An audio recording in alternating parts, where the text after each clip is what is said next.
नमस्कार, जोहार। ABN news में आपका स्वागत है। मैं हूं रिया अग्रवाल, गिरिडीह के बड़े और अहम खबरों को लेकर हाजिर हूं आपके बीच।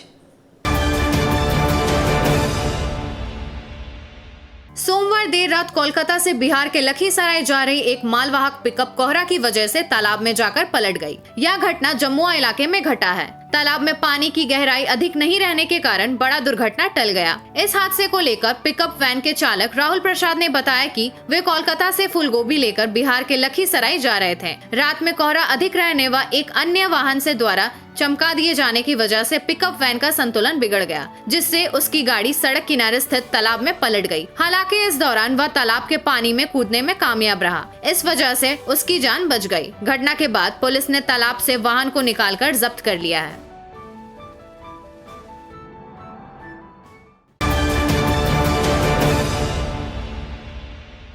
सिरसिया स्थित कबीर ज्ञान मंदिर में महासुखदयानी श्री भगवत गीता जयंती का भव्य आयोजन 11 तथा 12 दिसंबर को किया जाएगा। इस भव्य आयोजन को लेकर कबीर ज्ञान मंदिर में व्यापक रूप से तैयारी की जा रही है। बताया गया कि मार्गशीर्ष शुक्ल पक्ष एकादशी के ही दिन श्री भगवत गीता का उपदेश भगवान श्री कृष्ण ने अर्जुन को निमित्त बनाकर मानव मात्र को दिया था। तदनुसार दिनांक 11 दिसंबर को अमृतोपम गीता ग्रंथ की 5161वीं जयंती है। इस पावन अवसर पर 2 दिन तक भव्य गीता जयंती कार्यक्रम का आयोजन किया जा रहा है। सद्गुरु मां ज्ञान ने इस अवसर पर कहा कि आज का मानव जीवन अशांति और अज्ञान का पर्याय बन गया है। ऐसे में गीता वह संजीवनी बूटी है जो मानव को दहकते दुखों से निकालकर शांतिवत सुख की ममतालु गोद में समेट लेने की क्षमता रखती है। परम दयालु सद्गुरु माँ की कृपा से श्री कबीर ज्ञान मंदिर में विगत 15 वर्षों से गीता जयंती महोत्सव मनाया जा रहा है और इस अवसर पर 18वां अध्याय का अद्भुत सस्वर पाठ होता है, जिससे कि अलौकिक ऊर्जा का निर्माण होता है। और सद्गुरु माँ का कहना है कि इस अलौकिक ऊर्जा को देश के हित के लिए, देश के कल्याण के लिए और सनातन के उत्थान के लिए उत्सर्जित कर दीजिए, संकल्प करके दे दीजिए, ताकि हमारा राष्ट्र दिनानुदिन उन्नति करता रहे। गुरु माँ का कहना है कि श्रीमद् भगवत गीता सभी वेदों उपनिषदों का मास्टर की है, जिससे यदि श्रीमद् भगवत गीता को हम समझ लेते हैं तो हमें वेद उपनिषद या गुरु नानक साहब की वाणी या कबीर साहब की वाणी समझने में कोई दिक्कत नहीं होगी। सारे वेदों शास्त्रों का निचोड़ है गीता, जिसमें कोई मिलावट नहीं है। मानव मात्र के लिए बहुत ही कल्याणकारी ग्रंथ है, चमत्कारी ग्रंथ है। इसलिए इस अवसर पर कल से 2 दिवसीय जो कार्यक्रम का आयोजन है, कल अखंड पाठ और 12 तारीख को हवन गीता के मंत्रों के साथ ही किया जाएगा। इसमें अधिक से अधिक सभी लोग सहभागी हों और इस अनमोल गंगा में डुबकी लगाएं, ज्ञान गंगा में डुबकी लगाएं और अपने जीवन को धन्य धन्य बनाएं। यही सबसे मेरा अनुरोध है। तिसरी के अंचलाधिकारी अखिलेश्वर प्रसाद ने तिसरी गांवा मेन रोड स्थित केवता ताड़ के पास से सोमवार की शाम अवैध बालू लदा एक ट्रैक्टर जब्त कर पुलिस को सुपुर्द किया है।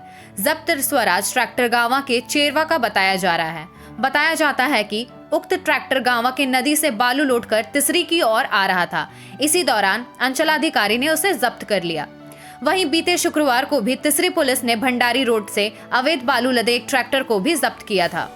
उक्त ट्रैक्टर कुंजलपुर के विक्रम कुमार पिता सुखदेव यादव का बताया जा रहा है। फिलहाल पुलिस आगे की कार्रवाई में जुटी है। हालांकि ऐसी कार्रवाई के बावजूद धंधेबाजों पर इसका कोई खास प्रभाव पड़ता दिखाई नहीं देता है। कार्रवाई के बाद धंधेबाज बालू निकालने में अधिक सतर्कता बरतने लगते हैं। साथ ही बालू के दाम में भी बढ़ोतरी हो जाती है, जिसका असर आम जनता पर पड़ता है।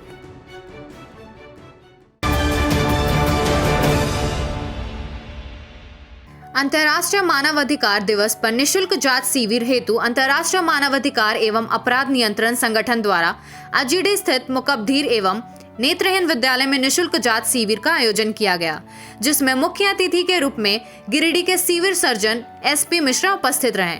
इस अवसर पर जाने माने सर्जन डॉक्टर नीरज डोकानिया एवं दंत सर्जन प्रतीक्षित गुप्ता ने बच्चों की समस्या के अनुसार जांच भी किया और साथ ही टूथपेस्ट आदि जरूरत का सामान वितरण किया। वहीं इस अवसर पर बच्चों को ठंड से होने वाले मौसमी बीमारी से कैसे बचा जाए, उस पर चर्चा और जागरूक किया गया। इस आयोजन में संगठन के वरिष्ठ पदाधिकारी राजकुमार राज, सोनिया, सतीश कौशिक, विनीत कुमार, आर्यन राज, अमित चंद्रवंशी, अन्य संगठन के सदस्यों ने दिव्यांग बच्चों के बीच में मिठाई, बिस्किट, चॉकलेट, केक आदि का वितरण किया। इसके साथ ही मानवाधिकार के प्रति सभी को जागरूक रहने हेतु सबने अपने विचार रखें। इसके पूर्व भी मैं इस स्कूल में एक कार्यक्रम में आया था अपने उपायुक्त महोदय के साथ, और कुछ बच्चों के लिए वहाँ पर लगाया गया था जो खेल का कार्यक्रम, और बीच बीच में कभी कभी हमें इनके यहाँ से या उस स्कूल से इसके प्रिंसिपल का फ़ोन आता है कि बच्चे हमारे यहाँ बीमार हैं या किसी को और कोई आवश्यकता है। तो जब भी मुझे फ़ोन आया मैंने रिस्पॉन्ड किया है और मैंने अपनी टीम को भेजा है यहाँ सारे मेडिसिन लेके, जांच लेके डॉक्टर्स के साथ। सभी बच्चे यहाँ, हमने एक बार बच्चों के साथ और वार्ता भी की थी जब पिछली बार मैं आया था, तो बच्चे अच्छा रिस्पॉन्ड कर रहे थे, अच्छे जवाब दे रहे थे, और एक इनके भीतर की जो शक्ति थी हमें उसमें एक जागृत दिखी कि कोई और शक्ति जागृत है जिससे कि ये दुनिया को समझ सकते हैं। एक हमारी तरफ से जब भी आवश्यकता पड़ेगी कि कोई कैंप की, तो हमारा सहयोग चाहे आप मांगें, इनसे मांगें, प्रिंसिपल के द्वारा मांगा जाए, हमेशा उपलब्ध रहेगा। राष्ट्रीय मानवाधिकार एवं अपराध नियंत्रण संगठन के यूनिट के तले जो ये छोटा सा कार्यक्रम हो रहा है, और सबसे धन्यवाद हम देना चाहते हैं सिविल सर्जन महोदय को कि इस पुण्य कार्य में उन्होंने स्वयं, कोई चिकित्सक को नहीं भेजकर अपने ही स्वयं उपस्थित हुए हैं। तो हम बहुत बहुत अपने संगठन की तरफ से इनको धन्यवाद देना चाहते हैं। और जैसा कि आप लोग जानते हैं कि मानवाधिकार की रक्षा के लिए पूरे देश विदेश में सारे लोग काम कर रहे हैं, और हम लोगों को जो है जो मानवाधिकार है उसकी सब लोगों को जानकारी है, क्या क्या मेरा अधिकार है, उसके लिए बहुत सारा संगठन काम कर रहा है, NGO काम कर रहा है, मानवाधिकार आयोग भी है। लेकिन इस अवसर पर जो हम लोग से जुड़ा संगठन है राष्ट्रीय मानवाधिकार एवं अपराध नियंत्रण संगठन, वो पूरे देश भर में आज कार्यक्रम कर रहा है। हम धन्यवाद देना चाहते हैं कुंदन जी को, अमित जी को, सोनिया जी को, तमाम लोगों को कि इस अवसर पर आपने नेत्रहीन मुक्त बधिर विद्यालय को चुनने का काम किया। सब लोग मिलके जो है हम लोग मानवाधिकार के लिए संघर्ष करें। DRDA सभागार में मंगलवार को लिंग आधारित हिंसा के विरुद्ध जिला समाज कल्याण पदाधिकारी स्नेह कश्यप की अध्यक्षता में राष्ट्रीय अभियान के तहत कार्यशाला का आयोजन किया गया। कार्यशाला में बालिकाओं के लिए अधिक अवसरों का समर्थन करने, शिक्षा, कानूनी अधिकार, चिकित्सा देखभाल, महिलाओं के प्रति हिंसा और बाल विवाह, good touch, bad touch, gender समानता, यौन उत्पीड़न एवं बालक बालिकाओं से संबंधित अन्य कानून तथा साइबर सुरक्षा आदि विषयों पर प्रकाश डाला। मौके पर जिला समाज कल्याण पदाधिकारी स्नेह कश्यप ने लिंग आधारित हिंसा से मुक्ति हेतु सखी वन स्टॉप सेंटर गिरिडीह द्वारा प्रदान की जाने वाली विभिन्न सुविधाओं के बारे में विस्तार से चर्चा की, जिसमें उन्होंने बताया कि सखी वन स्टॉप सेंटर में महिलाओं से संबंधित घरेलू हिंसा, दहेज प्रथा, बाल हिंसा, यौन शोषण आदि विभिन्न समस्याओं से पीड़ित महिलाओं को एक ही छत के अंदर सभी तरह की सुविधाएं प्रदान की जा रही है। कार्यशाला में विपिन यादव, पैनल लॉयर श्यामा प्रसाद, केंद्र प्रशासक सखी वन स्टॉप सेंटर, बाल संरक्षण पदाधिकारी जीतू कुमार, DCPU काउंसलर नीलम कुमारी, सभी PLA, सभी PLV समेत अन्य संबंधित अधिकारी उपस्थित थे।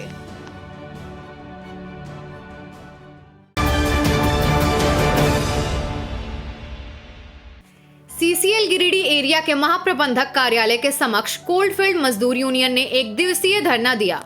धरना के दौरान केंद्रीय महामंत्री सह JBCCI व JCSC के मेंबर रघुनंदन राघवन समेत यूनियन के पदाधिकारी व मेंबर मौजूद रहे। धरना दे रहे यूनियन ने लोगों ने कहा कि मजदूरों के हितों का ध्यान नहीं रखा जा रहा है। यहाँ मुख्य तौर पर 2 माइंस हैं, जिसमें से एक तो पहले ही आउटसोर्सिंग में दिया जा चुका है, दूसरे माइंस को देने की चर्चा है। ऐसे में हम यह मांग करते हैं कि ओपन कास्ट माइंस को डिपार्टमेंटल चलाया जाए, वहीं आउटसोर्सिंग मजदूरों को हाई पावर कमेटी द्वारा तय मजदूरी दी जाए, वहीं स्थानीय मजदूरों के हितों का ध्यान रखे प्रबंधन। इस बाबत मजदूर नेता व केंद्रीय महामंत्री ने कहा कि ओपन कास्ट माइंस को डिपार्टमेंटल चलाना होगा, इसे आउटसोर्स ना किया जाए। वहीं कबरीबाद में चल रहे आउटसोर्सिंग में हाई पावर कमेटी द्वारा तय मजदूरी दी जाए। हम लोगों ने मजदूर समस्या से जुड़ा ज्ञापन भी प्रबंधन को सौंपा है। मौके पर area president Shivaji Singh, area सचिव अमित यादव, उपाध्यक्ष मनोज शर्मा, रुपेश यादव समेत कई लोगों ने संबोधित किया। जो हम लोगों का औद्योगिक संबंध का जो प्रक्रिया है, उसके तहत हर वर्ष प्रबंधन को यूनियन के साथ उनके मांगों को लेकर के वार्ता करना है। इस वार्ता के पश्चात जिसका समाधान क्षेत्रीय स्तर पर नहीं हो सकता है, इसको के हेडक्वार्टर भेज देना है और वर्ष में एक बार हेडक्वार्टर में बैठक होती है। अब 3 वर्षों से यहाँ बैठक नहीं हुई है। 1 महीना पूर्व हेडक्वार्टर से चिट्ठी आया है कि आप बैठक कीजिए, जिसके पश्चात हमारे एरिया सचिव ने अपना मांग पत्र लिख के दिया है 12 नवंबर को। आज 12 दिसंबर हो रहा है, कोई वार्ता नहीं है। तो यहाँ आईआर का प्रक्रिया फेल है। ऐसा लगता नहीं है कि कोई एरिया है, ऐसा लगता नहीं है कि यह सीसीएल का कोई हिस्सा है। यहाँ किसका राज चल रहा है वो हम लोग समझना चाहते हैं, इसीलिए आज धरना पर बैठे हैं कि हम लोगों को समझाया जाए, ये बात हम लोगों को समझाया जाए। प्रबंधन से क्या मांग करते हो? प्रबंधन से मजदूर की जो समस्याएं हैं उसी को लेकर हम लोगों ने मांग किया है। जो हाई पावर कमेटी का वेतन देना है आउटसोर्सिंग में, वो दिया जाए। यहाँ 2 प्रोजेक्ट, 2 यूनिट चलता था गिरिडीह में, एक कबरीबाद और दूसरा गिरिडीह ओपन कास्ट। कबरीबाद चला गया है निजी क्षेत्र को आउटसोर्सिंग में, अब इसको भी आउटसोर्सिंग में देंगे, तो यहाँ के मजदूर क्या करेंगे, इनका क्या होगा? और जो आउटसोर्सिंग में देने की इनकी मंशा है, हमारे यहाँ पर ओपन कास्ट बंद होने से पहले डिपार्टमेंटल चल रहा था। ऐसा तो बात नहीं, कोई नई बात है, कोई नया माइन है, कुछ तो करना है नहीं।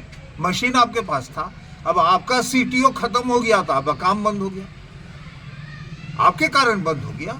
आप समय पर उसका सीटीओ परमिशन जो आपकी जो कानूनन व्यवस्था है उसके तहत जो आपको लेना था वो आपने नहीं लिया, तो बंद हो गया। अब आप कहते हैं कि हम आउटसोर्सिंग में देंगे। क्यों आप आउटसोर्सिंग में दीजिए, अब डिपार्टमेंटली चलाइए उसको। यहाँ के मजदूर काम करने के लिए बैठे हुए हैं ना, वेतन लेने के लिए नहीं बैठे हुए हैं। हमारा मजदूर ये नहीं चाहता है कि बिना काम किए हुए वेतन मिले, हम वो काम दीजिए। गिरिडीह की समाज सेवी संस्था मानव सेवा परिवार द्वारा श्री नारायण सेवा भवन में दिनांक 11/12/2024 से ओपीडी चालू किया जा रहा है, जिसमें सोमवार से लेकर शनिवार तक डॉक्टर विश्वास द्वारा इलाज किया जाएगा। वहीं रविवार को डॉक्टर मिलन चटर्जी द्वारा और दिन सोमवार को डॉक्टर बीके झा द्वारा इलाज किया जाएगा। इसकी जानकारी मानव सेवा परिवार के संरक्षण अशोक कुमार केडिया ने दी। केडिया ने कहा कि अब जरूरतमंद लोग बेहद कम खर्च में इलाज करा सकते हैं। गौरतलब है कि मानव सेवा परिवार हमेशा से ही जरूरतमंदों के लिए विभिन्न प्रकार के सामाजिक कार्य करता आया है तथा इसी कड़ी में यह समाज उपयोगी काम किया जा रहा है।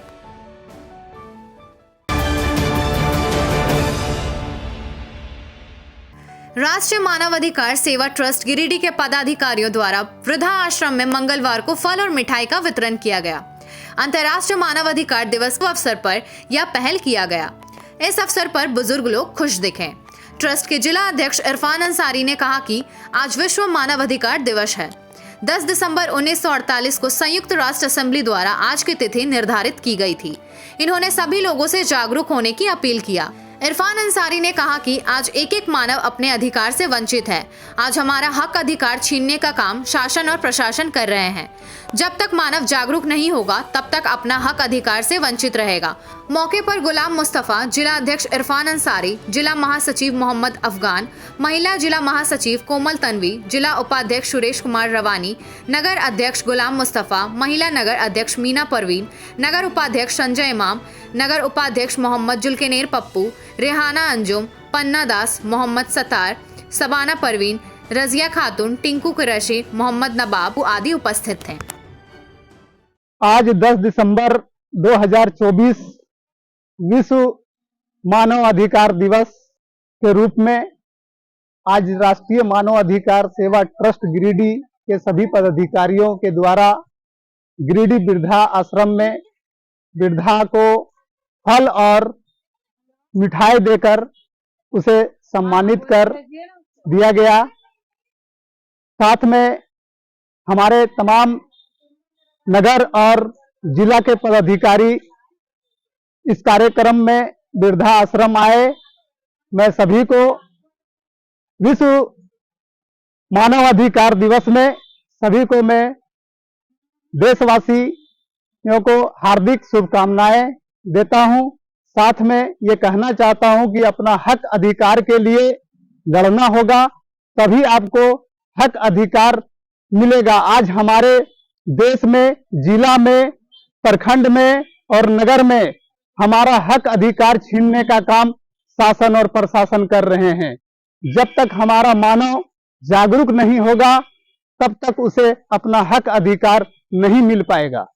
आज राष्ट्रीय मानव अधिकार सेवा ट्रस्ट के माध्यम से हम लोग अंतर्राष्ट्रीय मानव अधिकार दिवस मना रहे हैं। इस दिवस के मौके पर आज हम लोग गिरिडीह शहर के वृद्धाश्रम में पहुंचकर यहां पर रह रहे वैसे बुजुर्गों का आशीर्वाद लिया और वहां पर हम लोग फल और मिठाइयां बांटकर खुशी जाहिर कर, क्योंकि जिस तरह से हम लोग मानव अधिकार के प्रति जागरूक नहीं हैं और जागरूक होने के कोशिश नहीं कर रहे हैं, इस लेकर हम लोग चाहते हैं कि मानव अधिकार को जागरूक कर यहाँ पर एक अच्छी पहल कोशिश करेंगे। जब तक हम लोग जागरूक नहीं होंगे तब तक हम लोग मानव अधिकार का हक नहीं पा सकते हैं। इसलिए मानव अधिकार का हक पाने के लिए सभी से मैं निवेदन करूंगा कि आप मानव अधिकार का हक पाने के लिए अपनी आवाज को बुलंद करें और अपने हक के लिए लड़ाई करें।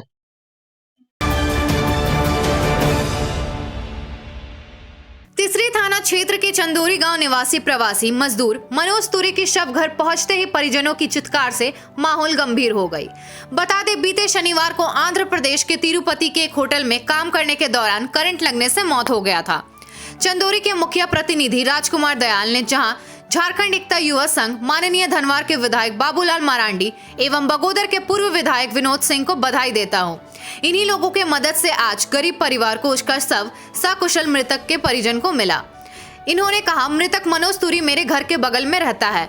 जैसे इसका घटना खबर की जानकारी हुई तो सबसे पहले माले नेता मंटू शर्मा को सूचना किया। उनके द्वारा वहां के झारखंड एकता युवा संघ के लड़कों को सूचना दिया गया।